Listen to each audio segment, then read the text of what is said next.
All right, everybody. It is 2:02, a little after 2. And I just want to first of all welcome everyone to the monthly call for the Appalachia Partnership Consortium. And we have often had guests on that are to some extent playing catch up, but I feel like this time we are a bit ahead of the game. And what do I mean by that? I think that when we in this part of the country, and I mean the 26 million people that we represent in the Appalachia region, were hit with the COVID pandemic, global catastrophe called COVID. I think some of the things we didn't know is kind of what was going to be the long-term implications of it, not just on our health, but also on our psyche. How would this make us think differently, act differently, not just about immunizations for COVID or vaccinations for COVID, but how would this make us think differently about things that have been routine in our lives, from childhood immunization to regular flu, pneumococcal pneumonia vaccination, shingles vaccination, that sort of thing. And so, about, I guess, maybe a month ago, 6 weeks ago, we got, and I don't know if it was a preload, but I'll call it a precursor to a project that the Centers for Disease Control and Prevention is going to be launching to increase immunizations. One of the things I want to say that the CEG team was able to do over the last year is to really come up with an idea called, We Are Family, looking at immunization across the lifespan, from kids returning to school to seniors who need vaccination for shingles and pneumococcal pneumonia. I just think it's critically important that we do it. I think it's critically important that we continue to hit communities with this knowledge that there has been a precipitous drop in immunizations in this part of the country, and we need to do something about it. Most of us, if not all of us, got our immunizations when we went back to school. And we need to make this a family affair, not a political affair. And so with that, I'm super excited to introduce Kathleen Holmes to you from the CDC. And she's going to tell you what her job is, because if I try to tell you her job title, I'm going to mess it up, as you all know that I tend to do, is to mess up people's job titles, either give them more credit than they should have, or take away like 17 degrees that they do have. So Kathleen, welcome to our little group. How are things down? Are you in Atlanta, or where are you in the world? Let's start with that. Yeah, thanks, Tony. And good afternoon, everyone. I am down here in Atlanta. We are having an amazingly cool start to summer for Atlanta standards. So right. Enjoying that. And we're seeing a little bit of that up here in West Virginia as well. It's just been an amazing 3 days. So Kathleen, first of all, tell me what you do at the Centers for Disease Control and Prevention. Sure. So I am a public health analyst. I work in the Chief Medical Office in the Immunization Services Division.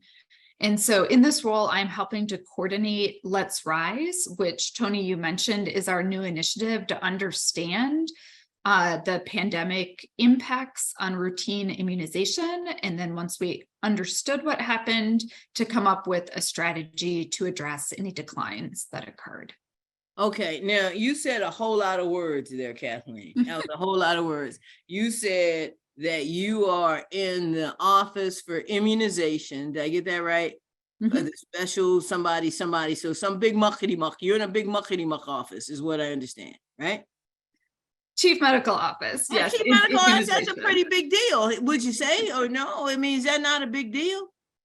That's not like the chief medical examiner. That's dead people. You're in the chief medical, so that's alive in what we're doing now, right?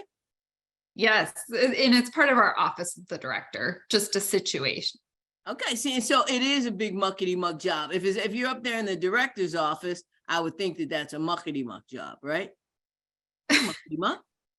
You let the people know how important you are, that you're not like, just coming out here handing out flyers. You really have a good job down there. You're looking at me like you've never experienced anything like this in your life. It is going to be, the next hour is going to be like this. So just hang on. It's going to be okay. All right? I promise.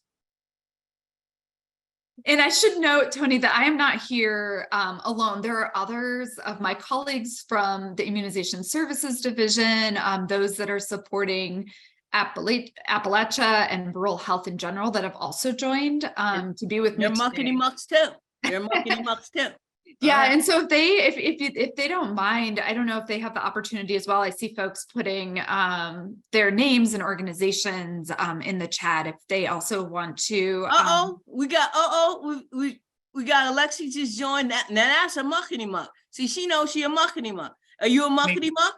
I'm well acquainted with this group. Yes. All right. Who else is on from CDC? Let's introduce everybody on from CDC real quick. Guess they don't want to be a muckety muck today. All right. Hi, good afternoon, everyone. My name is Carolyn Perry. I'm a field assigned public health advisor, so I'm actually in Frankfort, Kentucky. What does that do? What does that mean you do, Carolyn? That means I work with this Commonwealth of Kentucky's immunization program. So Okay. I'm here working on all the activities that the Commonwealth is awarded funding for to work on. Okay. So, Perfect. Thank you for joining us. I'm probably going to come back with some questions, so don't go away. Don't try Okay. to like go eat your lunch or any of that, because I'll probably call on you right when you take a bite of sandwich. all right, All thanks, right. Tony. Okay. All right. Don't do that. We've got, is that, I should have put on my reading glasses. I can't see if it's Diana or Dana Hall. Who's that? Diane, there we go. Diane. Everyone, my name is Diane Hall, and I currently have the privilege of serving as the acting director for CDC's Office of Rural Health, which is brand new. This was created when we received appropriations in the Omnibus FY23 back in December. I've been the agency's rural lead for 6-ish years, and I'm really excited about some of the work that we'll be able to do. Well, your ears must have been burning 3 days ago, because I just asked Dr. Dimitri Dakalakis to get me an introduction to you. And I told him that I would use it as payola to never bother him and ask him for money again. And so when he, yeah, when he said, you mean you really will never ask me for money again if I get you a meeting with her? I said, I promise I'll go to someone else and make the beg of them in the future. He said, okay. And here you are. All right. Anybody else from CDC? I want to talk to you about rural health. We did a great, I think that, we worked really hard, very closely with the National Rural Health Association. We think it's really important that you are there as an anchor and a balance to what's going on at HRSA. We think it's critically important that those two offices work together. We thought it was critically important that that office be funded, that you be there in our next job. I mean, we're not advocating or doing any sort of policy on this call, but we believe that our next job is to make sure that we can find more resources in the next budget to get you a full staff so that you can operate fully and have some sort of comparison with what's going on with HRSA, but we'll talk about that later in this call. What we're going to talk about now, because I know if we don't bring up childhood immunization, we'll be dead in the water. So tell us right now, Kathleen, what's going on in the Appalachia region, particularly in West Virginia, as it relates to particularly childhood immunization, but also adult immunization. Where are we, and how's our response been post-COVID? Sure. So as I mentioned, we started the Let's Rise initiative. We actually started looking at data about a year ago, and we looked at a number of different data sources to be able to better understand what's going on. And just as a high-level summary, the really good news is that overall, the impact of the pandemic seems to have been temporary. Overall, childhood routine immunization coverage remained high and stable, and adult vaccination coverage was low to begin with before the pandemic. It remained low, but it did remain stable during the pandemic. So with that said, there are some jurisdictions, West Virginia included, and populations such as young children living below the federal poverty line, children living in rural communities, and kindergartners, where we did see declines during the pandemic that have not yet rebounded to pre-pandemic levels. So when looking at Appalachia specifically, West Virginia was one of just a handful of states in the United States where we saw vaccination coverage for the 7 vaccine series among young children, so among 2-year-olds, that declined significantly during the pandemic. So Kathleen, can you tell us what those 7 vaccinations are that you're talking about so that we're all on the same page with you? Sure. That I actually want to make sure that I get them all correct. So I will put that in the chat momentarily. Right. And I don't want to make sure that I don't misspeak, but basically it is if you follow the vaccine schedule that's put out by ACIP, it's all of those vaccines that are recommended that children get by the age of 24 months. It's like mumps, rubella, what is it? Pneumonia. It's not pneumonia. What else is mumps, rubella, measles, right? Yes. I'm trying to remember them all. Look at that. Look at everybody at the CEG team. They're like trying to hurry up and beat you. Look at them. They're competitive. It's a competitive lot. I'm just thinking how I have an almost 2-year-old and I probably should know this myself, but I do know he's up to date. So very good. Yeah, as I said, I'll put a link to what all of those are here momentarily. But what I can say is that in West Virginia, as I was saying, there were only like 5 states in the United States where among the younger children, we saw significant declines. In West Virginia, it declined by 19%. So it went from 75% coverage in 2019, which was above the national average, to 56% coverage in 2021. So a huge, huge loss in coverage during those 2 years. And then in addition, if we look nationwide, children living in rural areas were the only sociodemographic group where disparities in vaccination coverage actually widened during the pandemic. So many disparities that existed prior to the pandemic continued during the pandemic, but in rural areas, we actually saw those disparities getting larger. And so again, if you look at the 7 vaccine series coverage among 2-year-olds in rural areas, it's now 6% lower than the national average. And if you look at flu coverage, that gap actually widened by 5% over the last 2 years, meaning that during the pandemic, it increased by 5%. So now we're at a point where children that are living in rural areas are almost 13% less likely, or 13%, the coverage is 13% lower in rural areas. And when you say coverage, again, I just want to make sure we're keeping up with you. When you say coverage, you mean that 13% fewer people in that area are getting vaccinated. So they're not covered by the vaccine. Or they've not been inoculated. Okay, got it. Okay. Exactly. And this is childhood flu. So this is children that are 6 months through 17 years. Got it. Okay. And I just want to make sure everybody's keeping up. And I know this might be a little, the way that this meeting goes might be a little, let's just say not standard, where you just kind of come in, do your presentation, and you're not rudely interrupted by the host repeatedly. But somebody should have warned you that I will interrupt just to ask questions, because I want to make sure everybody kind of is keeping up, because sometimes people don't ask questions that they don't want to feel like they're interrupting or don't know something. So I try to ask the questions I think that they would have. Sorry. No, that's great. So kind of to answer, so in summary, as an answer to your question, that is, again, overall, I mean, the story is much better than we expected.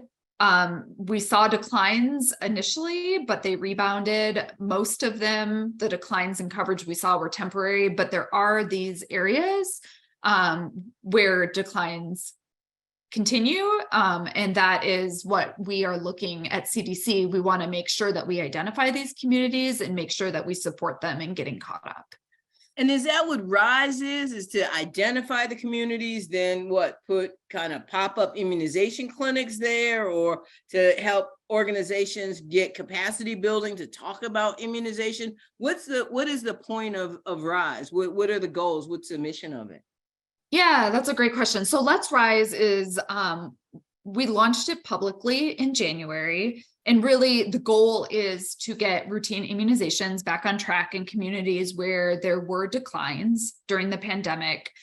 And just to note up front, we do not have any additional funding. We have not been given any specific funding from Congress for this work.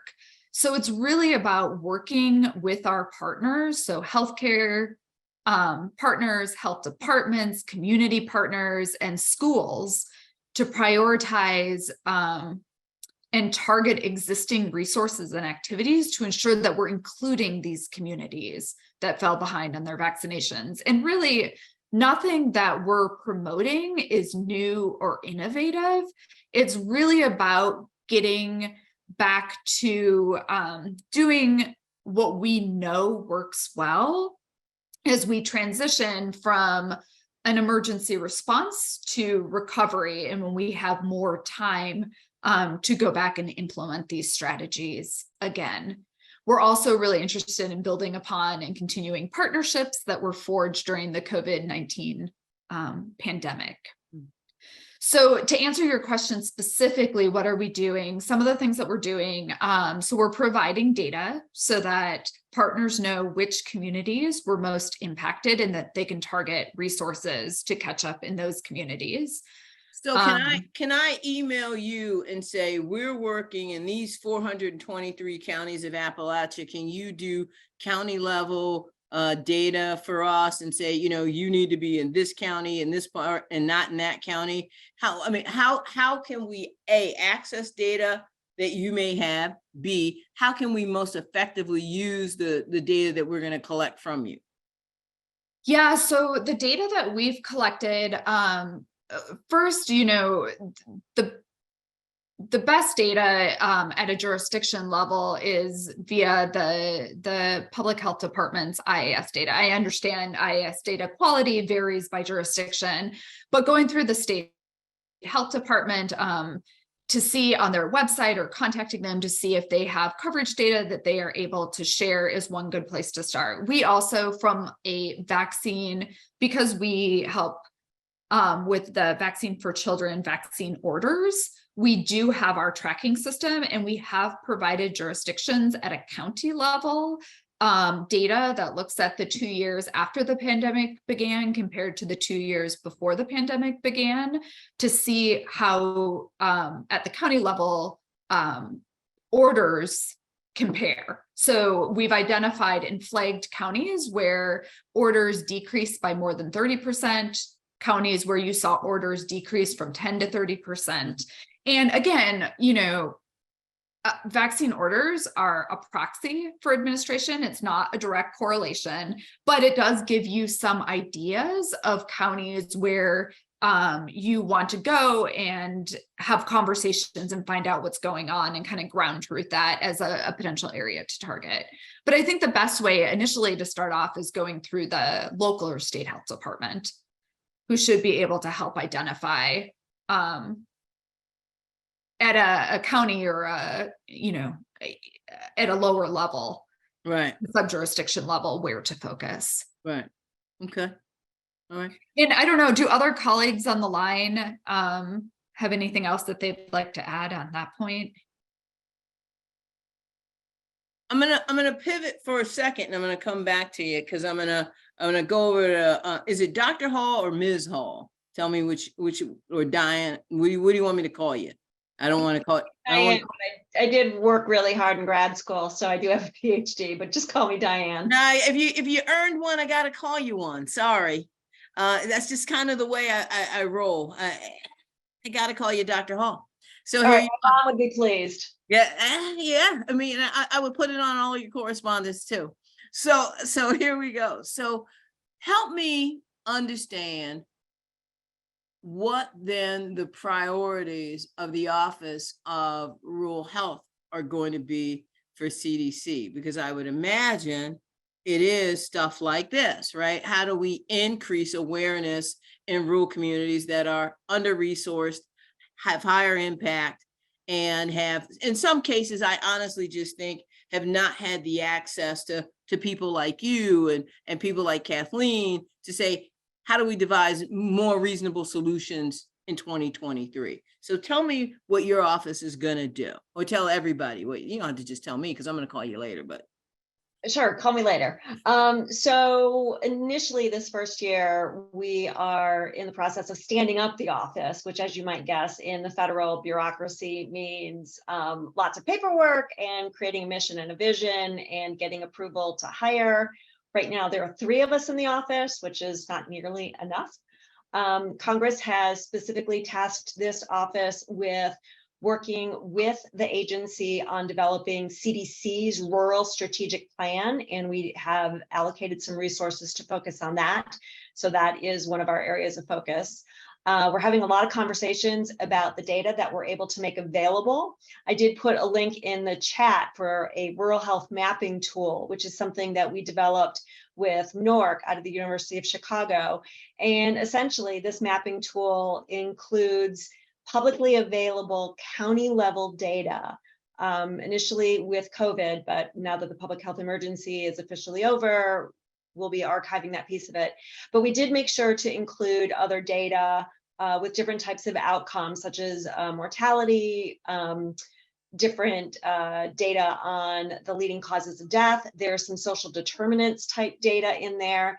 And the great thing about that tool is you can click on a county and it will open up that data, the data that we have for that county, and we'll compare it to the state and compare it to the United States. And then when you click on it and open that window, you can change which data element you're looking at. And we specifically called this project, sort of our tagline was putting data in the hands of local decision makers. So all of these data are publicly available in probably, I don't know, 10 different places, but this way you don't have to go to 10 places, you just go to one place and it's right there. So this is a resource that CDC and specifically our Office of Rural Health will continue to update and potentially also expand. One of the things we really like about it is that the interface is pretty intuitive and pretty easy, and you can just go in there, click around.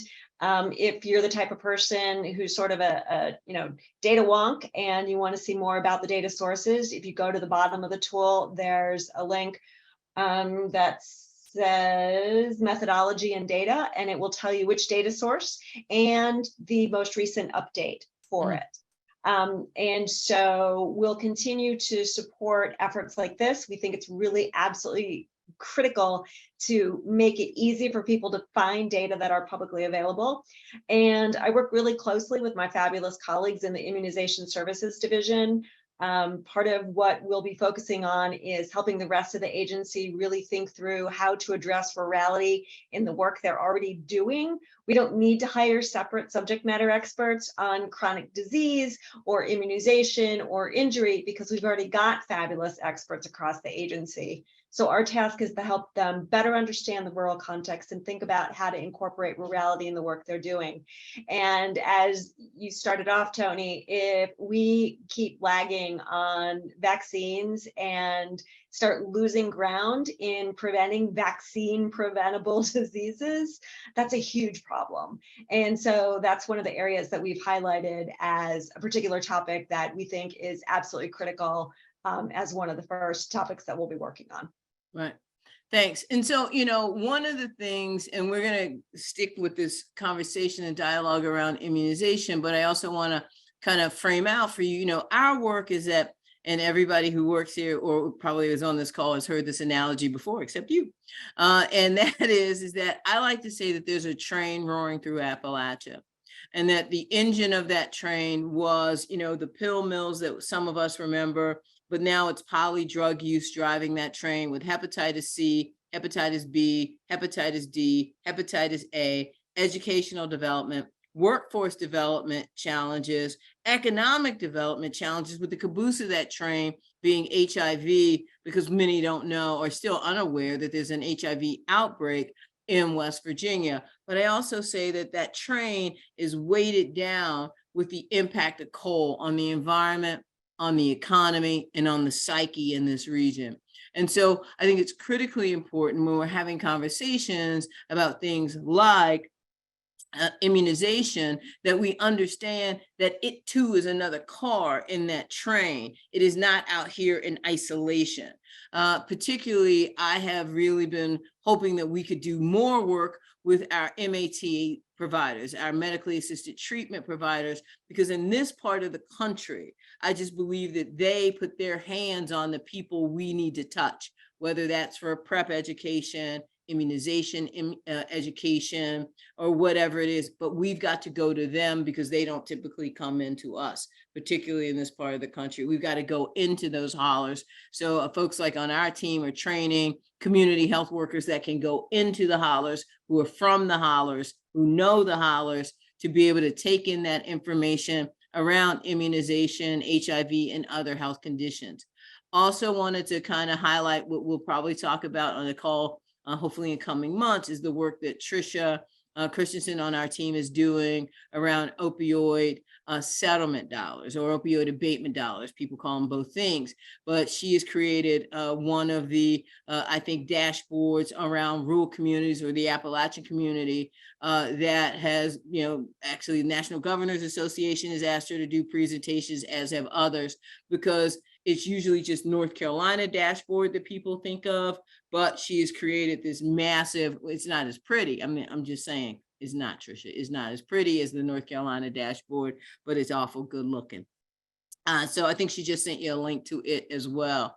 So I just want to kind of get back to, we had a question in the chat, what is driving this precipitous drop in immunizations across this region of the country? What is the cause of that 5% here, this percent there?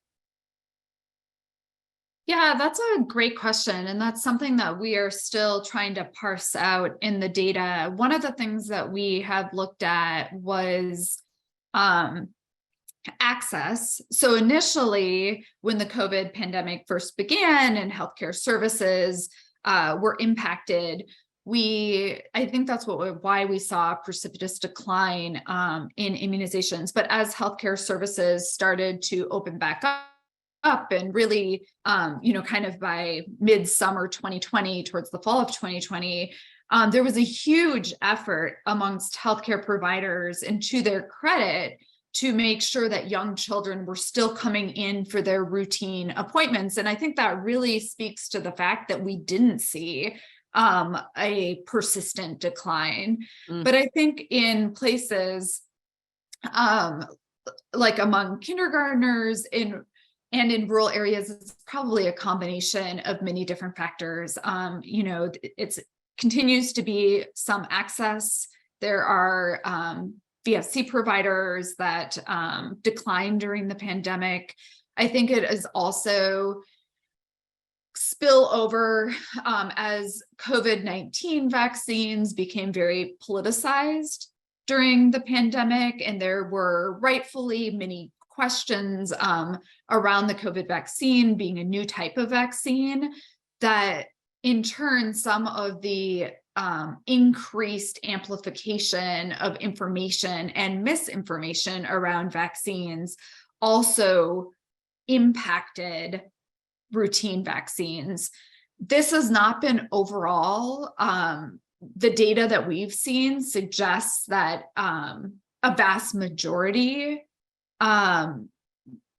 were separated, I guess you could say, how they felt about their attitudes and beliefs around the COVID vaccine and from routine immunizations. But there is a small minority, about 10 to 20%, whose attitudes and behaviors and intents around routine immunizations were impacted by COVID-19. And so you see some decline in confidence that occurred. Again, it's among a minority of individuals, but when you need vaccine coverage to be incredibly high, the target 2030 healthy people's target, for example, for kindergarten vaccination coverage in schools is 95%. So even a decrease in confidence among 10 to 15% of parents can still have a large ripple effect. And so you said something there that I also, again, so the whole purpose, the reason that we do these monthly calls is in part so organizations, individuals in the Appalachia region who may feel like they don't have access to people like you, people like Dr. Hall, we want to give them a way to kind of get that sort of direct access to folks like you. Also, we just believe that's a part of our mission is to bring and highlight the Appalachia region, but also to bring additional resources. And we see this as a resource. It's not always that a resource is financial or like something like through our Appalachia Partnership Fund, which CDC supports. I want to ask you this question, and I'm trying to ask it delicately. So I'm going to give you, so here's one of the things that happened during COVID is that I did this interview with this guy, and he told me that he's like, look, I'm not going to take anything because I think whatever I take now, you're going to probably put the COVID vaccine in it that I don't want. And so and I'm like, what do you mean? He's like, if you come up with a flu vaccine and tell me it's the flu vaccine, I'm going to think you double dosed me. So can you tell me where, or the impact of, I don't want to say it's politics, but I'm going to say a vaccine hesitancy or vaccine no, or that misinformation that you talked about, what's the role that played? And the second thing is that, hey, Brandon Morales, can you pull up or have ready in a second to show the card that you mailed out and to how many households? And I want to talk about what happened with that. Lee, can you help him find that and remember the numbers and all that? Sorry, Kathleen, back to you. And I don't know if you're, Kathleen, I didn't ask you if you were a doctor. Are you a doctor? No, I'm not. I have a public health degree. Okay, all right. Yeah, to your point, I mean, we have heard that anecdotally that as a result of the pandemic, people are asking a lot more questions, not necessarily all vaccine hesitant, but have many more questions about the vaccine approval process, about vaccine safety. And so one of the things that I can emphasize is we do have a webpage. I put a link to it in the chat, and there's some really great resources on how to address vaccine misinformation in the way that you go about that. It's called a truth sandwich, in which you kind of cite fact, acknowledge what they are saying, what their opinion is, and then end again with what the actual facts and reality are. So there's a lot more information, I think, out there that's great about ways to address misinformation. But yeah, I mean, misinformation, I think, definitely was propagated and became more prevalent during the COVID-19 pandemic. That can, again, we haven't seen it. We have mixed data that suggests whether that's impacting routine vaccinations. Some say some of the misinformation from COVID-19 has spilled over into routine vaccinations. And again, other of our data suggests that no, people still continue to separate these in their mind. And I think to your point around just trust really is what it gets down to. I think, this is why it's so incredibly important, the work that you all do. Folks that are familiar with the communities, live in the communities, work in the communities, are trusted members of the communities. I think when we have trusted messengers, that it is so much more effective in relaying those messages and being able to engage in those conversations. And, it's an ongoing conversation. It's not a one and done for many people. So I think you have to keep that in mind. Yeah. Absolutely. Absolutely. Look, I see you, Miss White. I'm getting off the mic and I'm gonna let you go. I see you put something in the chat. I see you, you took us to the amen chorus. Let's go. And I have to echo exactly what Kathleen's saying, because we have tell the people who you are. I'm Elder Denise White. I serve as as executive assistant to Dr. Bishop Robert L. Haley at A More Excellent Way Life Center Church, and also the project lead for Bright Futures Now Incorporated, our health fair.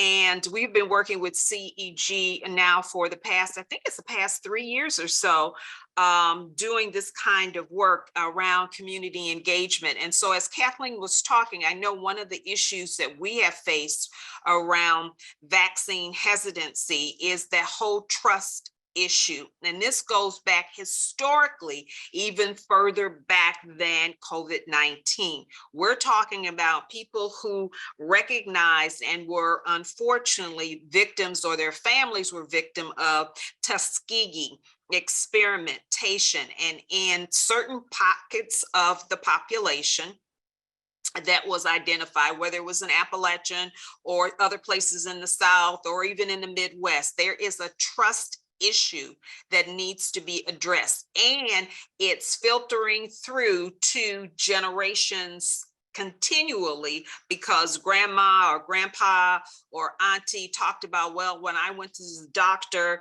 this is what happened and it wasn't good, it was negative. So it's a hesitancy.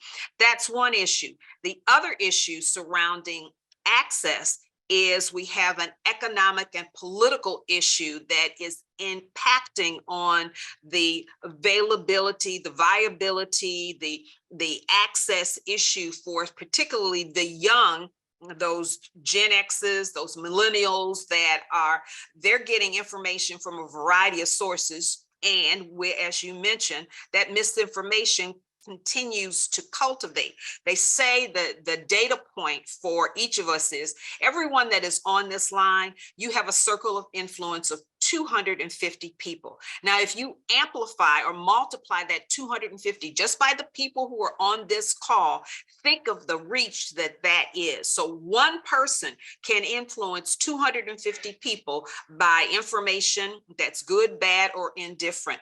So we really need the community health workers, those trusted individuals, to be in the trenches who can start to dispel some of the myths around it. Now, we still are going to have a fighting battle. And as you said, one and done is not it for us. This is long-term work that we're involved in. And we have to get our partners even more so involved in this, insurance agencies and others. They need to come into this conversation about how do we really provide the kind of information that's needed so that we don't have a whole generation of unvaccinated people that continue to perpetuate plagues or of any kind throughout not only this generation but the generations to come.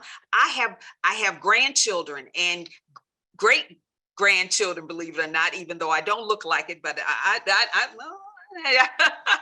but even with that, there is an issue for me wanting to make sure my family is healthy and other families are healthy as well. So this is the work that we need to do, and we need to come together as often as we can to do this kind of strategy building and advocacy so that we can get the word out. Okay, I think you hit the nail right on the head, which is why we called our campaign A Family Affair, because we also think that it's not just that it's intergenerational or across the lifespan. It's like if one person in that familial unit is the naysayer, it could affect everybody's ability, given that sphere of influence within the family, within that social network. And we really think about like family in terms of, yes, your biological family, but then there's your social family. And the church is very, very still very critically important in terms of that social dynamic. So we have to make sure that we engage more of your faith-based organizations in this conversation. So yes, I love that the tagline that it's a family affair, because it really is. And we have to have more conversations with those faith-based leaders, because they're still seen as trusted individuals in communities where they can encourage and they can share information to get it out to those in their sphere of influence, that this is important, that we're protecting not only the generations, but we're protecting our communities as well. We want to build and support and sustain healthy communities for the long haul. Correct. So Brandon and Lee, I know we mailed these. I keep saying 90,000 homes. Is that right? Or do I have that number wrong? Brandon, do you have that easy? You, I think, know it better than I do. He It said said 92. he said 92,000. And that was all in West Virginia, Brandon. He gets shot kind of shy on big calls. Yes. And we did also mail a version of this, not as a postcard, but as a community poster that also included some slight updating to include MPOX to every local health department in West Virginia as well. Right. It needs to go to the churches. And I think that maybe, with some of the resources that we have this round from CDC, I think that that's an easy lift for us to be able to use those resources to say, maybe we can work with you, Bishop Haley, Reverend Watts, and Patterson, so that we can maybe get out into a network of churches throughout the Appalachia region and look at what that would cost for us to do. I think that that's probably a wise and right on idea. Kathleen? Yeah, I'm wondering if there's also an opportunity to highlight kindergartners, given the decline in kindergarten vaccination. And that was across all vaccines and in a majority of jurisdictions. Right. Okay. Mhm. Perfect. I think we can, let's just definitely talk about that. And I know that we are doing some, work with you guys on our community health worker model as well. So let's talk about how maybe we can incorporate more of this immunization work into their training as well. Dr. Hall, you are not off the hook just yet. I know you felt like, it was time for you to go to lunch, but not just yet. So here's the thing I want to ask you. You mentioned something, and of course I'm trying to think about CEG as one of these potential partners. Will you be going around doing listening sessions at all about kind of what folks think that the Office on Rural Health should be? And is that the name? Is it the Office on Rural Health? Are you an office? You're a bureau? What are you? That's a great question. We're in the Office of Rural Health. And we are planning on doing listening sessions. That's part of what we're working through in terms of. Whoever's doing that, we can see all of your email you're still sharing. So you might not want to do anything. So thanks, Lee, because that could have gone left real quick. Okay. Well, at least we know the person's multitasking and not reading like People magazine or something, right? Could have been so much worse. Yeah. So yes, we do want to do listening sessions with partners and also with communities. And so we're having conversations about what approvals we need to be able to do that. So it's not going to be in the next month or so. It will probably be several months out, but that is definitely something we'll be doing. And I didn't mention this, but Lee and I were emailing about this. The Appalachian region is near and dear to my heart. I went to college in Virginia and fell in love with the mountains, and always loved that part of the drive to college when I hit West Virginia, because the scenery just got so gorgeous. I was coming from Ohio. So love the Appalachian region. So to answer your question, yes, but I've got to get some approvals in place first before we can do that. Okay. And so I don't know, can I say it's going to happen yet, Lee? The September thing? I can? Yes? Is that a yes? I mean, I have no authority, but I say go for it. So Okay. So one of the things that we would like to probably put on your radar, Dr. Hall, is that we have gotten, I think I will say tentative, I'll put it that way, tentative notification, but very close to certainly going to happen, that we have been working for several years to make something happen. Office on Rural Health, that's happened. And then we've also been trying to make another thing happen, which is to get PACHA, the President's Advisory Council on HIV/AIDS, to come to Appalachia. And they have made a commitment that they will be here. They were going to have a virtual meeting in September, but instead they've agreed that they are going to visit the Appalachia region, the full Pacha. And so what we are hoping and trying to coordinate, which would be one of the most unique things that has ever happened, is to bring Pacha together with the Appalachia Regional Commission and have them have a lunch together to set some priorities that overlap both the region of the Appalachia region, as well as the goals and mission of Pacha, because I believe that there's a lot of similarity there. And it's one of those types of where these organizations within this large bureaucracy called our federal government don't usually talk to each other, but we are critically needing them to be in dialogue. Right, in part because of resources, but also just in part because folks don't call the Appalachia Regional Commission, but we need them to, because they have resources, they have opportunity, and they have access to the people we really need to make sure that we're reaching.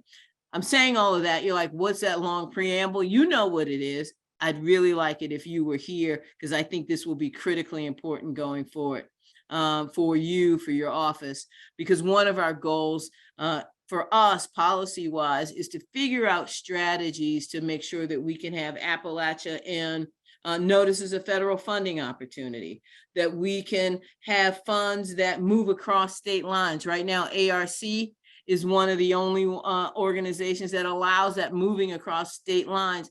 And I think you know better than most that I think something like more than 40% of the 423 Appalachia counties touch on more than one state. Kelly, how much is it? Because I call you every time I need to know the answer. So I'm sure you got it stuck in your head by now.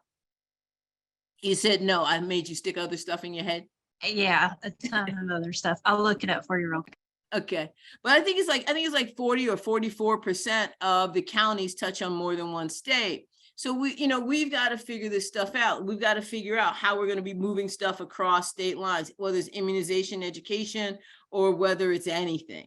Kathleen, you've got your hand up again. You can come to the meeting too. Yeah, I was going to switch subjects a little bit. So I want to make sure and we do that all the time. You might not have noticed. Go ahead. Perfect. Well, I'd just be remiss if I didn't mention our back to school work that is in the planning stages right now, but that we plan to launch shortly. So we have a couple of activities that are going on. And again, because kindergartners are one of our focus groups, we have a communication campaign that we are launching in July. It will run from July through September.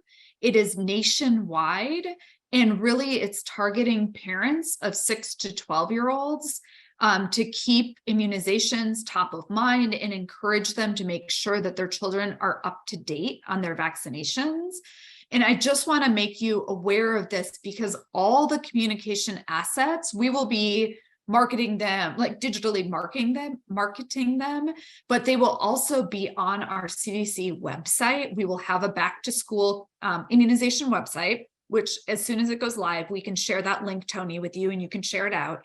But everything will be downloadable and adaptable. So if you want to also, if there's an opportunity to amplify them through your networks, if you want to put your own organization's name or change anything, you can. The second thing that I would like to just make a note of is we are also putting out calls to action. One is for healthcare providers. This is similar to something that we did last year. There were a lot of resources that were put out for healthcare providers last year as well, encouraging them to support kindergarten catch-up. So if they're doing, for example, sports visits, any type of visit, to use that opportunity to raise vaccinations and offer them.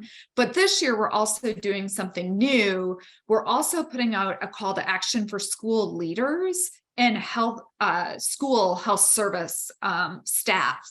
And we, in this call to action, it should be coming out in the next couple of weeks, have also outlined a lot of ways and resources. So ways that schools can help encourage kindergarten vaccination catch up, and then resources to support that. And so one of the things that I was also curious in hearing from you all is kind of your thoughts about the best way to engage schools in this effort, especially in rural communities. Okay, thanks. So I'm gonna put that question out there, but I mean, also, I think if you have, a, kind of a presser that you want us to push out, just send it to us and we will. We can do it through our newsletter, but we also can just do it through our email list, which is pretty big as well. And I think that that is one of the things we'd love to, continue our relationship with you that way. I'm going to ask Alexi if she has any questions at all that she wants to ask us or ask the group before we open it up to questions from everybody. Anybody have anything from CDC side? That's a no. All right, so if anybody has any questions, you can either use your thumb up sign or you wave your hand or put it in the chat. You don't get any more questions yet. You don't get any more questions yet. You gotta wait for somebody else to ask a question and then you can. I'm teasing you. What do you want? What would you like to do? I wanted to double check with Kathleen. You said that it's going to be coming out soon. You're back to school to deal with immunizations, and you're going to have assets that you're going to send to Tony. Tony, I think what we probably need to do is to make sure that when that does go out, that communication does go out, is that we also use that list also again for the churches, because that's going to happen. And then in the Charleston area, they have this really interesting process that we have to go through to get anything to be sent to the parents. They're very, very strict. So things have to be moved through their policy. So the sooner we get it, the sooner we can go through their process to get it to the children to do the things that need to be done as in terms of educating. Because I know that we have an issue with bandwidth in some of the Appalachian regions, and you say, oh, these things are downloadable. Well, that's great in highly popularized areas, but in Appalachia, it doesn't work. People don't have access to Wi-Fi as readily. So it really is more a mailing that has to take place in order for information to get there. So I just wanted to share that with you, because that's one of the problems that we have run into in those rural communities, is that they don't have the capability to actually get something that they can download and then utilize. And then of course, then we have a whole literacy issue, which is the other issue. If you send out something that it looks like it's Greek, they're not going to read it. It's just not going to be able to be shared and then communicated and then acted upon. So I just wanted to make mention of that to you. But I think this is great, because I know we're going to be doing a back to school event in August as well, out of our organization, so that we can start to do that and share that information and communicate it. Particularly around also too, the school physicals, because those young people are in athletics, they've got to come in, they've got to do all of that. So this is a wonderful way for us to reach that particular targeted group that are unvaccinated and need to get caught up. Right. And I think, for us, it's really about framing prevention as an option, right? It's not that everything has to be an urgent or emergent care medical response, that we can talk about prevention in this part of the country, and that not everything has to be an ER or urgent care medical emergency, but that prevention is also in our toolkit as a health outcome. So anybody else have questions? Because I'm getting ready to go in for all my hard questions now. Government always thinks I let them off easy, and then I come down in the last 10 minutes and I ask a question. Trisha. I just wanted there was a question in the chat from Raj. Is HPV vaccination part of the focus for the back to school project? Yeah, thanks so much for that question. So it is. We, again, looking at the data for HPV, the data has been inconsistent, which is why it is and continues to be a focus for us. So it is still not at target levels where we'd like it to be, even pre-pandemic. Our coverage data suggests that it actually increased slightly during the pandemic. However, when we look at our ordering data, we see that HPV orders declined significantly and have not yet rebounded. They've stagnated below pre-pandemic order levels. As of this last month, they were still like 7% lower than during the same period pre-pandemic. So as a result, we do think that there was likely a decline in HPV vaccinations that just hasn't yet been borne out in the data. And our NIS data, of course, is 13 to 17-year-olds. So that is a very long-winded way of saying, yes, for adolescents, our focus is HPV, increasing HPV vaccination. Hey, Raj, can you tell us a bit maybe about what you guys are doing around both childhood immunization, but adult immunization, and what are you seeing overall? Uh-oh. Maybe ask this question and went to lunch. No? There you go. I knew you did. I knew you didn't go to lunch on me. I couldn't hear anything. I'm sorry for a second. Yeah, so no, what I was asking is, can you talk a bit about kind of what your immunization program looks like outreach wise, or what you're thinking about kind of long term? You want to tell the people where you're from first so they'll know? Sure. Thank you. I'm Raj Massey. I work for the West Virginia Office of Drug Control Policy, and we cover the action counties. We're looking for basically our initiative is to reduce overdoses, to link people to medication assisted treatment, MOUD, treatment for hepatitis C, HIV, hepatitis B, so the full sort of syndemic that Tony refers to. So we're our team of regional coordinators works in the highest action counties in West Virginia, 9 counties that have the burden of 60% of all overdoses. And vaccinations is not part of the impetus of what we work in, but we definitely would love for that to be a part of it, because it's so, as you so eloquently described, Tony is so involved in the work that we do. So we'd love to partner with you guys on making this part of the tip of the spear on what we're working with. That'd be great, Raj. Maybe one of the things we can do is add the MAT providers to some sort of outreach effort, because, I keep talking about it, and maybe it's a pilot in the 9, but I just feel like if we can mobilize MAT providers to, whether it's HIV screening, Hep C screening, HPV screening, or to be able to do not a referral, but to do screening for STIs, I think that we have a unique opportunity, to collect data, prove a methodology, but also to get people access to care and treatment faster. Because I think that if they're coming through the door, the MAT provider, they're not necessarily coming into the door of our clinics or coming to our screening events. But if we can get the MAT providers to screen and not see it as an opt-out, I think we have the chance at really having some huge impact in several disease states. And then engaging them on things like this family affair concept of, you're taking care of your health, let's take care of the family's health with this immunization, giving them a couple of resources to do an immunization clinic, which they may not say, I don't have the money to do it. Well, here's $2,500. Do a back to school immunization, come in for your MAT in the morning, and we're going to have a van out there to do your childhood immunizations while you're in here. We'll take care of that outside. I think we can be really creative about how we get new partners into these efforts. But let's see, how much time? I don't have my glasses. How much time am I out of time? We are out of time. It is 3 p.m. Okay, so what I would like to do, because we were 2 minutes or 3 minutes over. So let's go with Kathleen. I'm going to go with you first, and I'm going to come back to you, Dr. Hall.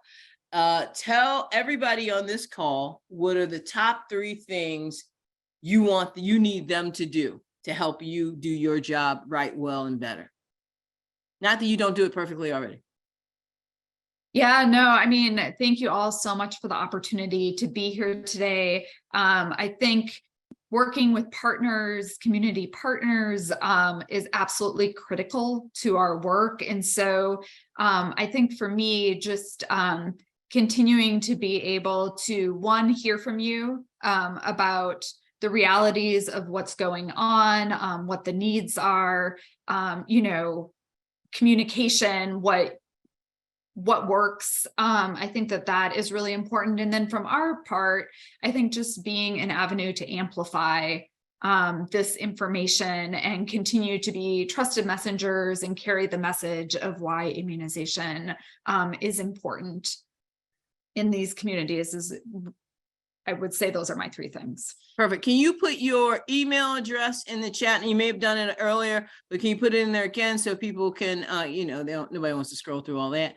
And so they can get in contact with you or ask questions or receive information from you directly in case they want to.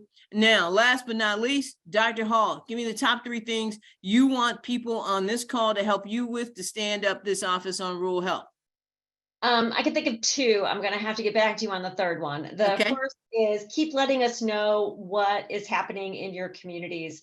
The better we know about what's happening on the ground, the better our resources are, the better our data collection is, the better our research programs are. I always say listening makes us smarter. And so the more we hear from you about what's happening in your communities, absolutely the better. Second, I would say keep talking about how it's important for CDC to be doing this work.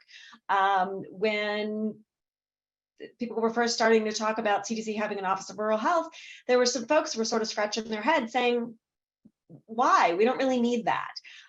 So the more people understand, and Tony, I really like how you laid out at the top of the call that, yes, there is a federal Office of Rural Health policy at HRSA, but HRSA does not do public health the way CDC does public health. So really helping people understand what that difference is between CDC's approach to health, HRSA's approach to health, and how healthcare and public health are really complementary. So I would say that. And then I'm going to put 2 email addresses in the chat, and then I got to go to another call. I'll put my personal one, but then I'll also put our rural office functional box. In case you forget my name, you'll remember the functional box, which is ruralhealth@cdc.gov. Thanks so much. Thank you so much. And thank you too for joining us, taking time out of what I know are very, very, very busy schedules. So we really want to thank you on behalf of the 26 million people of the Appalachia region for taking time out of your busy day to share with us what you're doing, what you're up to, and how we can be a better partner and how you can be a better partner to us, but how we most importantly impact the lives of people of the Appalachia region, because what? We are Appalachia. Thank you so much. Have an amazing day.